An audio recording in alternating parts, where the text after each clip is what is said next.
Hello everyone, नमस्कार। मैं जिष्णु गुप्ता आप सबका स्वागत करता हूं अपने channel Shiv Shakti astro and vastu solutions पर। हर बार की तरह अगर आपको आज की वीडियो भी अच्छी लगे तो उसे लाइक, शेयर और कमेंट करना मत भूलें। और उसके साथ साथ अगर आप हमारे चैनल पर नए हैं तो सुस्वागतम, और नीचे दिए गए सब्सक्राइब बटन और बेल बटन को जरूर दबाएं ताकि हमारी हर नई वीडियो की नोटिफिकेशन आप तक जरूर पहुंचे।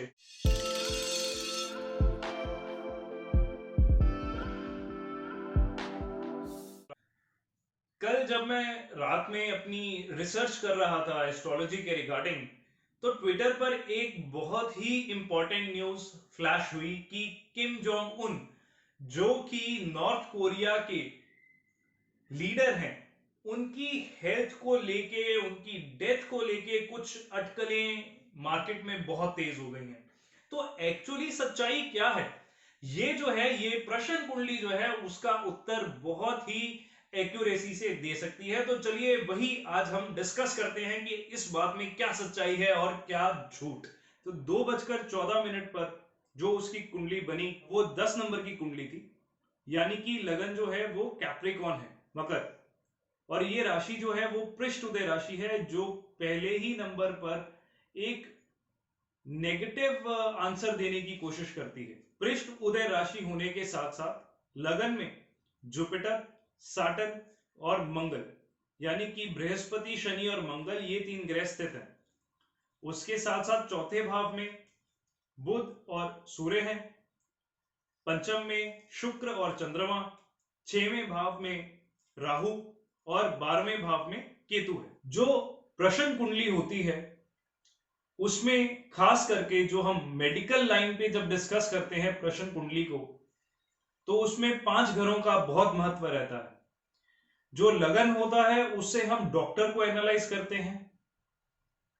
जो चौथा भाव होता है उसमें हम मेडिसिन को एनालाइज करते हैं, क्या जो मेडिसिन दी गई है वो सही है या गलत है। सिक्स्थ और सेवेंथ भाव, यानी कि 6वां और 7वां भाव जो है, उससे हम डिजीज को पता लगाते हैं कि क्या डिजीज जो है वो सही तरीके से एनालाइज कर ली गई है, क्या उसका सही तरीके से पता चल चुका है। जो दशम भाव होता है उससे हम पेशेंट की कंडीशन के बारे में पता लगाते हैं कि पेशेंट की कंडीशन क्या है। और 11th हाउस से हम रिकवरी देखते हैं कि पेशेंट क्या रिकवर करेगा या नहीं करेगा, क्या कंडीशंस फ्यूचर में हो सकती है। तो चलिए पहले लगन से डिस्कस करते हैं। जैसे कि मैंने कहा, लगन के अंदर जुपिटर और साटन है और मार्स है। जुपिटर और साटन जो है वो सूर्य के नक्षत्र के हैं, और जो मंगल है, मार्स, वो अपने ही नक्षत्र का है। यहां शनि अपनी ही राशि में है, बट क्योंकि वो दूसरे भाव यानी कि मारक स्थान का भी स्वामी है, तो वो मार्केश होकर लगन में है अपनी राशि का। जुपिटर जो है वो अपनी नीच राशि में है, और मंगल अपनी उच्च राशि में है अपने ही नक्षत्र का। दो मेलेफिक्स यानी कि दो पापी ग्रह मंगल और शनि के लगन में आ जाने से ये एक चीज जो है वो सामने आती है कि डॉक्टर से अपना प्रोसीजर परफॉर्म करने में कुछ ना कुछ गलती जरूर हुई है, जाने अनजाने में।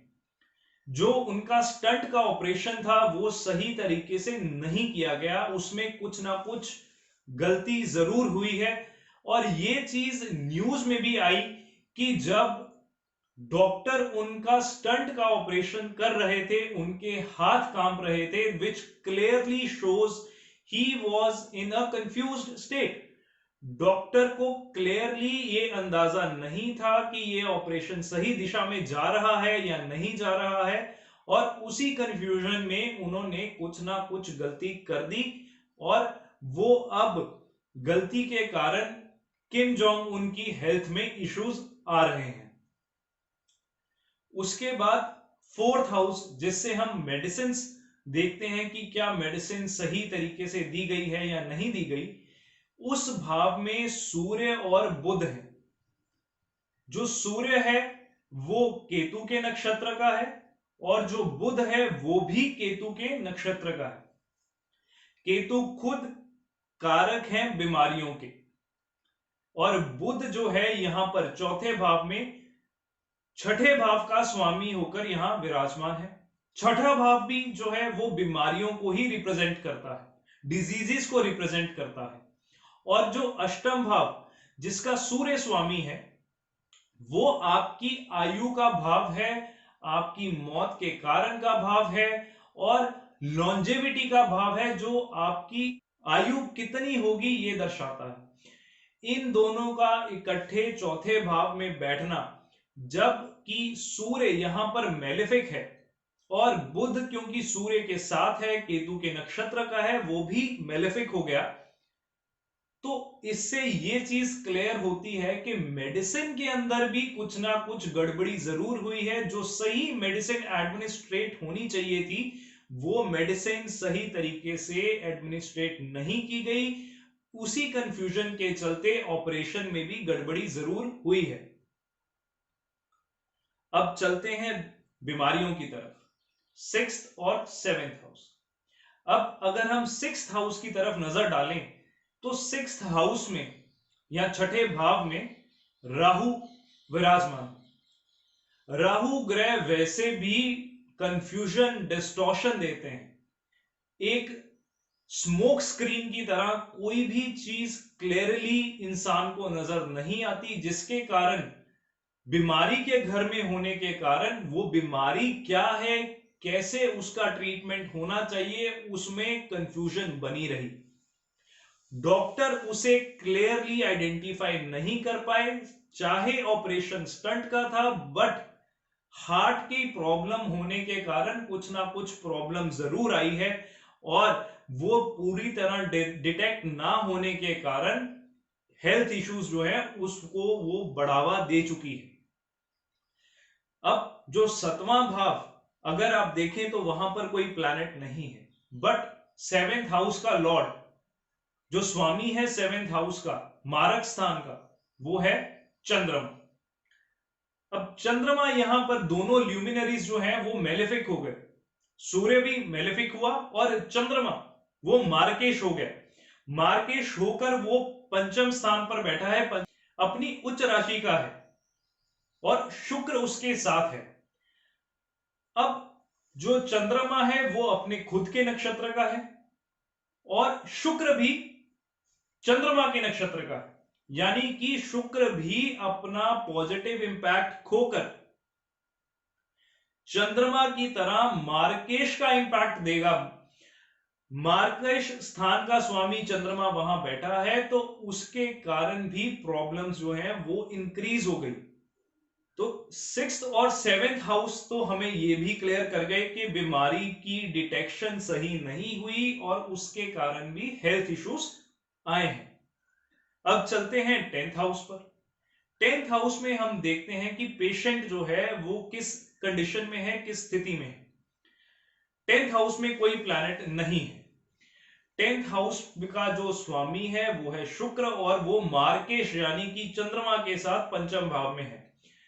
अगर 10वें भाव में कोई प्लैनेट प्रश्न कुंडली में ना हो तो इसका मतलब जनरली कि patient is not aware what is happening with his body, कि जो पेशेंट है उसे किसी चीज का अंदाजा नहीं है, उसे क्या दवाई दी जा रही है, उसके शरीर के साथ क्या किया जा रहा है, उसे कोई सुध बुध नहीं है।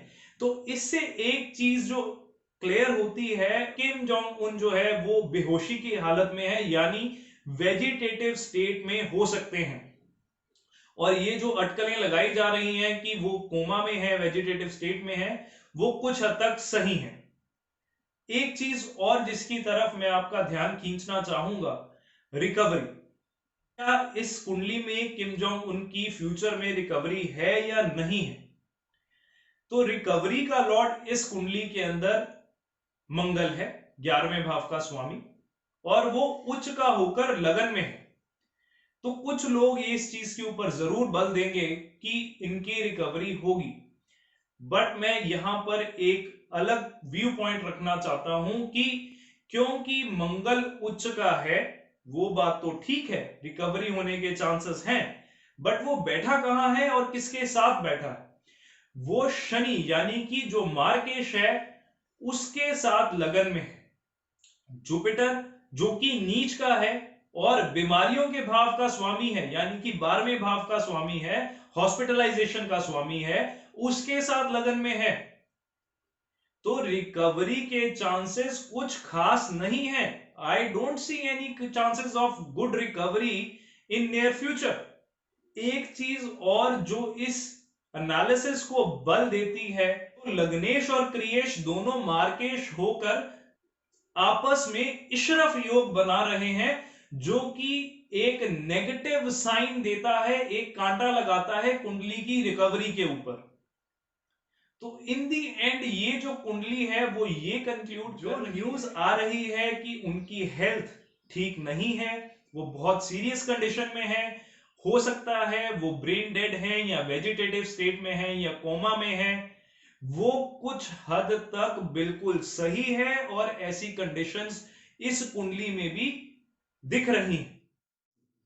जब मैं अपनी ये कुंडली, प्रश्न कुंडली अपने कॉलीग्स के साथ सुबह आज डिस्कस कर रहा था, तो कईयों ने ये भी कहा ये तो कुंडली अमृतसर में बनी है, आप कोरिया का टाइम लेके बनाइए, प्योंगयांग जगह लेकर बनाइए। तो हमने वो कुंडली भी डिस्कस की।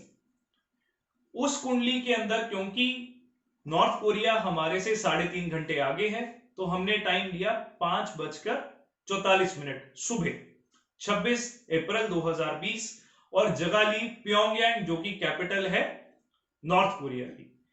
तो वहां की भी जो कुंडली है उसमें कुछ ज्यादा पॉजिटिव साइंस नहीं है। जो पिछली कुंडली में डिस्कस किया था वही प्रोसीजर हम इस कुंडली में भी फॉलो करेंगे। लगन से हम देखेंगे डॉक्टर, 4th हाउस से देखेंगे हम मेडिसिन, 6th और 7th हाउस से हम देखेंगे डिजीज, 10th हाउस से हम देखेंगे पेशेंट और 11th हाउस से पेशेंट की रिकवरी।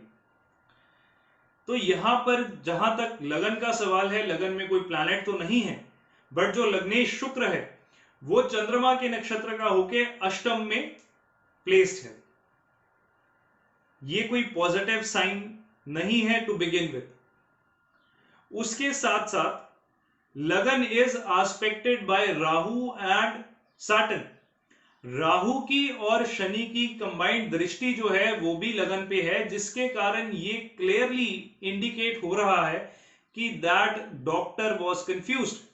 डॉक्टर ने जो प्रोसीजर किया है उसमें कुछ ना कुछ गलती जरूर है, जिसके कारण ये इशू क्रिएट हुआ है उनकी हेल्थ को लेके। 4th हाउस के अंदर मंगल, शनि और बृहस्पति प्रेजेंट हैं। सैटर्न और जुपिटर सूर्य के नक्षत्र के हैं और मंगल अपने खुद के नक्षत्र का है।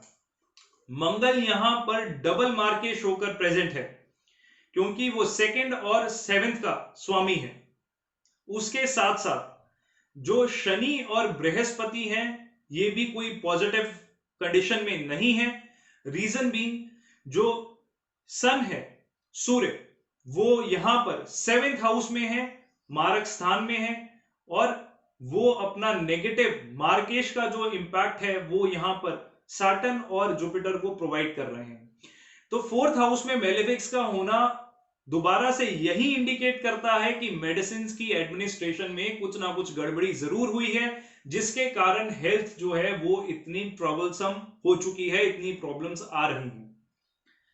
6th और 7th हाउस को अगर हम कंसिडर करते हैं फॉर डिजीजेस, 6th हाउस के लॉर्ड जुपिटर नीच के होके मेडिसिन के स्थान यानी कि चौथे भाव में है विद मेलेफिक्स। तो डिजीज जो है वो गलत मेडिसिन के कारण और बढ़ चुकी है और फैल चुकी है अपनी बॉडी के अंदर। 7th हाउस के अंदर आप देखिए सूर्य और बुध है।